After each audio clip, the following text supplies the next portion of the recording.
Se liga, galera, vamos começar mais uma aula de história. Fala, galera, beleza pura? A gente volta a dar continuidade às nossas aulas, nossas videoaulas. É o seguinte, gurizada, então a gente vai continuar explorando esse capítulo 24. Eu tenho uma boa novidade pra ti. Essa novidade é a seguinte: essa semana que vem vocês não precisam fazer nenhum tipo de trabalho. Graças a Deus, larguei tudo, professor, não preciso de mais nada? Claro que não, é claro que não. Vou lá buscar ele de novo. Façam a leitura do livro, porque essas informações que eu vou passar para vocês têm tudo a ver com o nosso conteúdo. A gente vai falar sobre economia, a tão badalada economia. A gente vive aí, ouve o tempo inteiro, né? As pessoas falando sobre a crise na economia, o que vai acontecer com o Brasil. Eu quero saber de ti, como é que é o Brasil aqui no início do século XX? Muito bem, queridos, capítulo 24 do livro da FTD, vocês vão lá no módulo 8 e vão ver, porque existe aqui um parâmetro imenso, tem um infonográfico aqui bem legal no meio do capítulo falando sobre a economia do Brasil. Então a gente vai ver que tipo de economia se desenvolvia no início da República, ou melhor dizendo, no final da monarquia e início da República, que marcou essa primeira etapa do Brasil no século XX. Quais eram as principais características de produção das regiões, se o Brasil era um país vocacionado para a indústria, ou para serviços, ou ainda para bens primários, que a gente vai ouvir muitas pessoas falando em commodities hoje em dia. Tá certo? Vamos lá! É isso mesmo, pessoal, é recuperação. Para o Brasil se recuperar, então o Brasil vai buscar um financiamento com os Estados Unidos, vai tentar renegociar sua dívida. O Brasil tem o seu principal produto, que é o café. Então essa renegociação da dívida brasileira vai ser feita através de um projeto uma proposta chamada Funding Loan. São novos empréstimos com suspensão de pagamentos por 3 anos. E olha que barbada, hein? 13 anos para o início do pagamento. 13 anos para o início do pagamento, sendo que 63 anos para quitação integral. Era um acordo dos deuses. E com quem é esse acordo? Com quem? Com o nosso amigo Estados Unidos. Tá aí, ó, a moeda parecida com a moeda americana, né?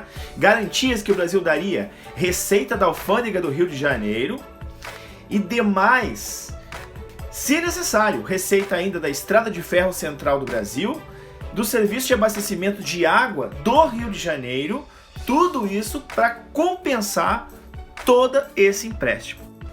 Lembrando vocês, né, galera, como o Brasil tinha feito aquele projeto lá com o Rui Barbosa, chamado de encilhamento, que jogou um monte de papel moeda no mercado e isso causou uma inflação tremenda, o Brasil tinha um compromisso firmado com os Estados Unidos, né, com esse projeto Funding Loan, de retirar desse meio circulante, queimar essas moedas, visando o quê? A valorização monetária, ou seja, menos moeda no mercado, mais valia a moeda.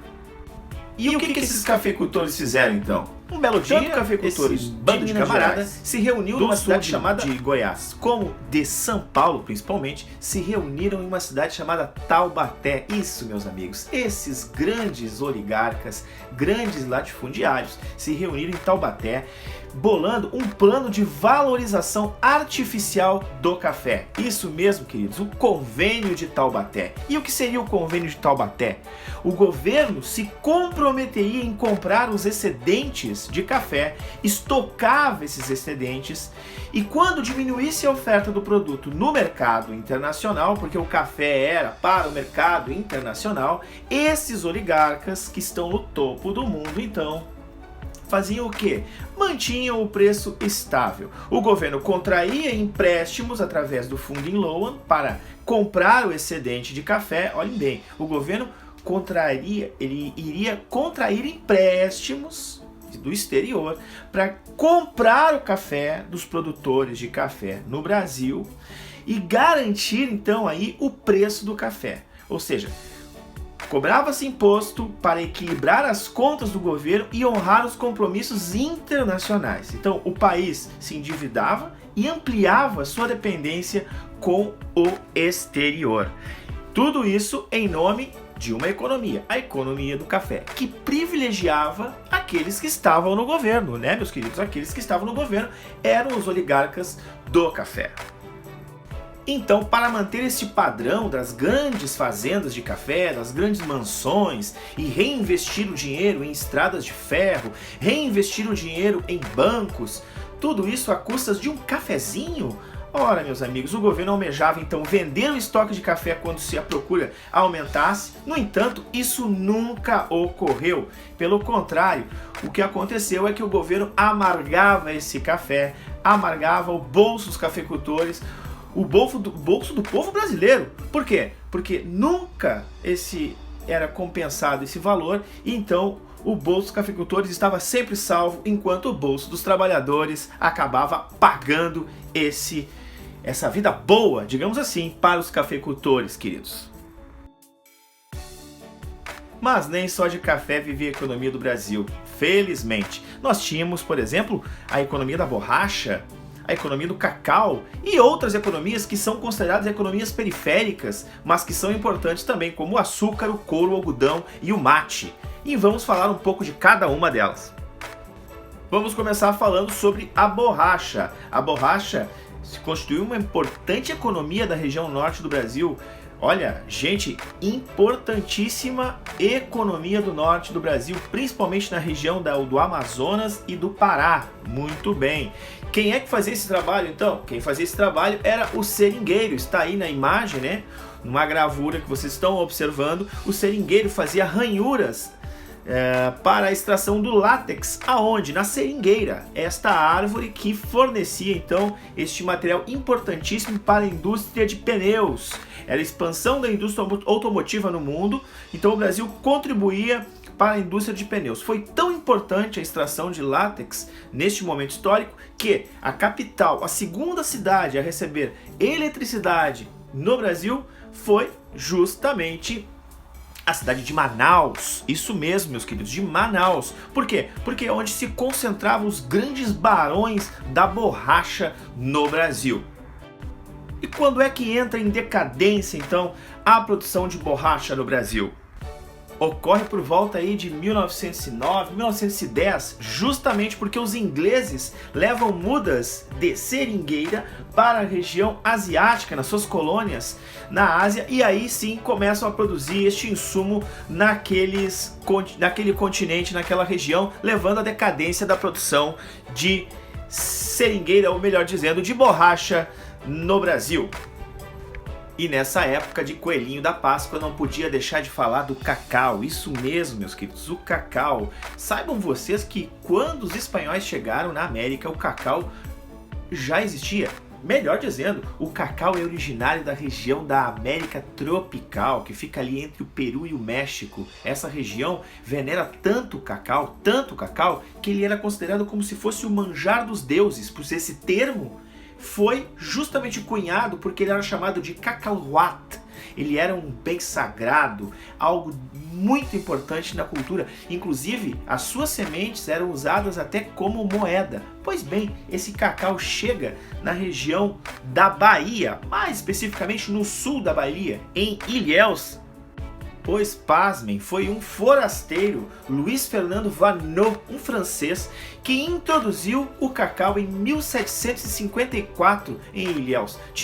Estava sendo plantado na região do Pará, onde o clima não era favorável, e plantou na região de Ilhéus, que é no sul da Bahia. O Brasil hoje, sem dúvida alguma, é o quinto maior produtor de cacau do mundo, sendo o maior produtor de cacau a Costa do Marfim. E ainda, 90% do produto brasileiro é exportado. O cacau é exportado para a Suécia, por exemplo, depois a gente come chocolate sueco, né, com o cacau brasileiro. Ei, as contradições desta vida. Esta outra produção a gente já conhece, a gente já falou, é a produção de açúcar. Ela começa lá nos engenhos no Brasil colônia, né, e ela se estende, ela não para, ela não termina. Por mais que nós tenhamos a crise da produção de açúcar lá com os holandeses, ela continua a ser produzida agora para o mercado interno. Então, no Nordeste brasileiro, a produção de açúcar. Agora vamos para a produção de couro. A produção de couro, meus amigos queridos, ela é feita na região sul. Isso mesmo, na região sul, produção de couro. Os gaúchos do Rio Grande, que vão fazer a produção de couro. E também os catarinas, né? Essa produção é feita no sul. A produção de algodão, queridos, a produção de algodões é feita onde? Ela é feita no Maranhão e vai atender principalmente a Guerra de Secessão Americana. Sim, os Estados Unidos vão ser abastecidos de algodão, a Inglaterra vai comprar o algodão do Brasil, porque naquele país nós vamos ter então uma crise da produção de algodão por conta da guerra e por isso então o Brasil vai se tornar grande exportador. E agora vamos falar da última coisa que tem a ver com o sul da América do Sul, que tem a ver com o Rio Grande do Sul também, que é a produção de erva mate. Essa produção, então, é feita aqui no sul do Brasil também e atende aos mercados não só do Rio Grande do Sul, como de Santa Catarina, mercados do Uruguai e mercados da Argentina. A erva mate. E aí, galera, cheio de efeitinhos, né? Mostrando aí, mostrei pra vocês que a gente teve no Brasil uma série de produções, cada uma nas suas regiões, mas sem dúvida alguma o Brasil mais exportou commodities ou ainda produtos agrícolas, né, do que propriamente produziu. E quando é que surge ali, tem um pequeno indício de indústria no Brasil? O Brasil vai ter um surto industrial por volta aí de 1914 e 1915, e esse surto industrial tem tudo a ver, está ligeiramente, literalmente, diretamente ligado com o quê? Com a guerra, com a Primeira Guerra Mundial. Então o Brasil vai ter uma tentativa de substituir os produtos que não conseguia importar mais por conta da guerra, e essa substituição de importação então vai gerar este movimento de produção, ou seja, nós vamos ter, como hoje está acontecendo, né? Olha, o que acontece hoje? Hoje nós não temos o fornecimento mais de equipamentos de respiração, que o mundo todo está querendo esses equipamentos. Nós não temos mais os chamados EPIs.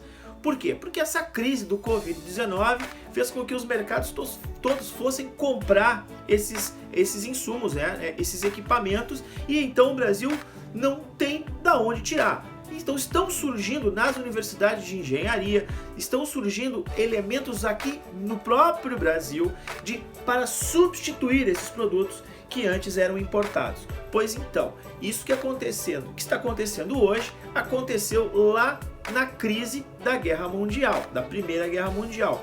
Por conta das indústrias pararem na Europa e não venderem mais insumos para as Américas, o Brasil então se viu na necessidade de comprar roupa, né, de comprar prato, de comprar louça, de comprar comida, e aí teve que começar a produzir esses insumos. Então a tentativa, esse surto industrial, é a tentativa de substituir essas importações.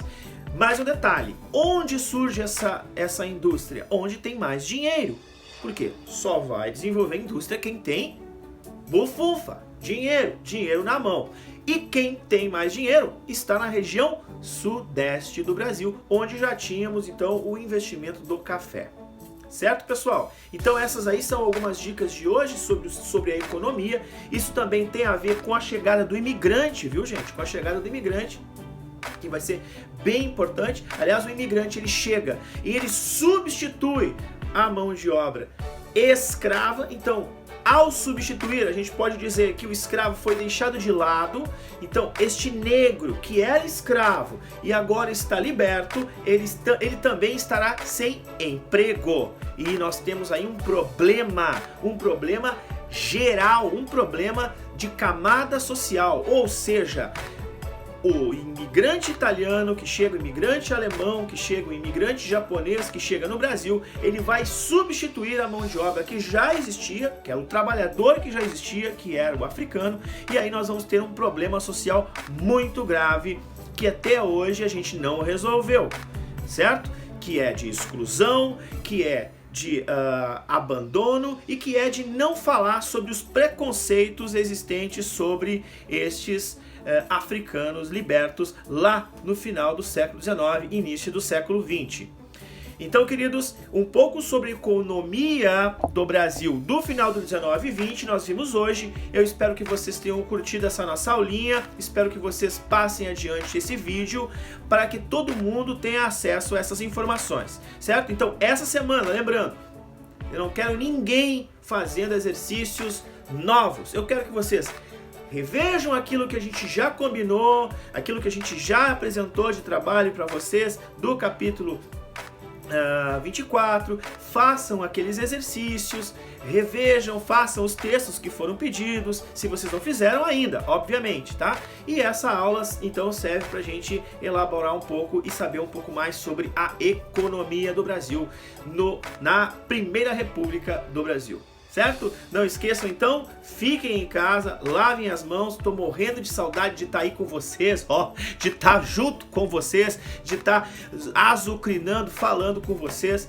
realmente muita saudade, espero também que vocês, espero não, acredito que vocês estejam loucos para sair, mas vão fazer essa força porque daqui a pouco a gente tá junto de novo em sala de aula. Um beijão, te cuida e bola pra frente, valeu! Já estava me esquecendo, não te esquece tu, eu me esqueci, mas tu não pode esquecer. Dá um like se tu gostou, né? Dá um like se tu gostou, não, dá um like aí, ajuda o prof e te inscreve no canal se tu não está inscrito ainda, é prof.jairobrum, vai lá e a gente vai fazer junto essa educação à distância. Até!